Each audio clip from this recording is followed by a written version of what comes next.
अक्सर देखा ये जा रहा है, कई बार लोग कंप्लेंट देने जाते हैं पुलिस स्टेशन में, आपका मुखालिफ, आपका जो अगेंस्ट होता है, वो मुखबिरों को, पॉलिटिकल लीडर्स को और कई लोगों को इन्फ्लुएंस करने के लिए पुलिस स्टेशन लेके आता है। पुलिस उनके साथ बैठकर चाय पीती है और आपको डराती धमकाती है कि आप कंप्लेंट विड्रॉ करें। अगर आप कंप्लेंट विड्रॉ नहीं करेंगे तो आपके ऊपर भी मुकदमा दायर किया जाएगा, आपको भी पुलिस मुकदमे में फंसा देगी। आप घबरा कर ये करते हैं कि सेटलमेंट करते हैं।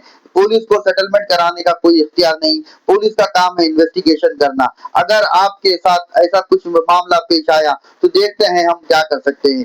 देखिए, आप अगर आपके साथ कोई ऐसा मामला पेश आ रहा है तो आपको क्या करना है। पहले तो आपको कुछ सावधानियां करनी है, जैसे कि जब कभी भी आप कंप्लेंट देने जाएं तो रिटर्न कंप्लेंट लेके जाएं। उसके अंदर आप लिख दें कि कब वाकया हुआ है, क्या टाइम पे हुआ है, कहाँ पर हुआ है, इसके विटनेस कौन है। डॉक्यूमेंट्स अगर लगा सकते हैं तो डॉक्यूमेंट्स, फोटोग्राफ, मैसेजेस लगा दें और पुलिस ये लेकर आपको एक एक्नॉलेजमेंट देगी। अगर पुलिस एक्नॉलेजमेंट देने से इनकार कर रही है तो जहां पर भी कैमरा, सीसीटीवी कैमरा होता है, वहां जाइए, अपनी कंप्लेंट को बताइए, बताकर फिर आगे जाइए, आगे जाके पुलिस से रिक्वेस्ट करिए कि आपकी कंप्लेंट ले ली। अगर पुलिस फिर भी इनकार कर रही है, आपको एक्नॉलेजमेंट नहीं दे रही है और डरा धमका रही है, तो आपको डरने और घबराने की जरूरत नहीं है, क्योंकि कानून सबसे बड़ा है।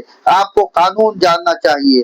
कानून ये कहता है कि अगर पुलिस आपका कंप्लेंट लेने से इनकार कर दे तो आपको उनके आला ओहदेदार डीसीपी, एसपी को कंप्लेंट देना चाहिए। अगर वो भी लेने से इनकार कर दे तो आप मजिस्ट्रेट के सामने 175 सब क्लॉज 3 और 4 के तहत आप एक मुकदमा दर्ज करा सकते हैं।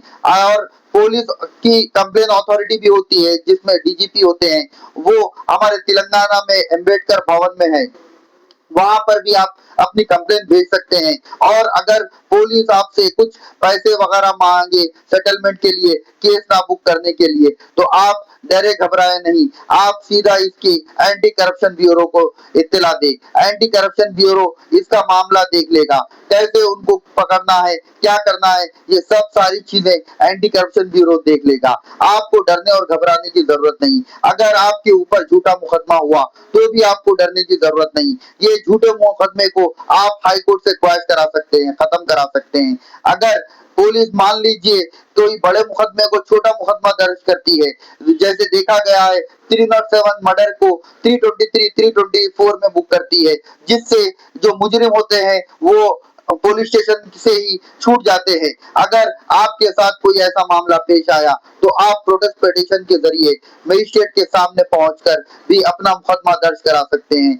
अगर आपके साथ दो कोप की गई, आपको मारा गया, आपको डराया गया, तो आप स्टेट ह्यूमन राइट्स पहुंचकर भी अपनी जो है सो कंप्लेंट दर्ज करा सकते हैं। आपको डरने और घबराने की जरूरत नहीं, आपको कानून जानने की जरूरत है।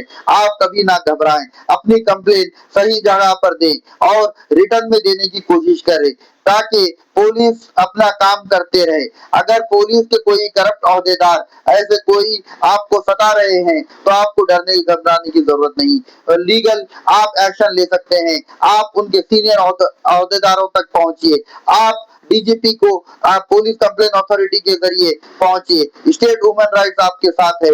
अगर आप कोई माइनॉरिटी कमीशन से बिलोंग करते हैं तो स्टेट माइनॉरिटी कमीशन आपके साथ है। अगर आप मान लीजिए कोई एसटी कम्युनिटी से बिलोंग करते हैं तो एससी एसटी कमीशन आपके साथ है। आपको डरने और घबराने की जरूरत नहीं। आप एसीबी के जरिए करप्ट ऑफिसर्स के खिलाफ कंप्लेन दर्ज कराते हैं सकते हैं। शुक्रिया, हम फिर मिलेंगे अगले वीडियो के साथ।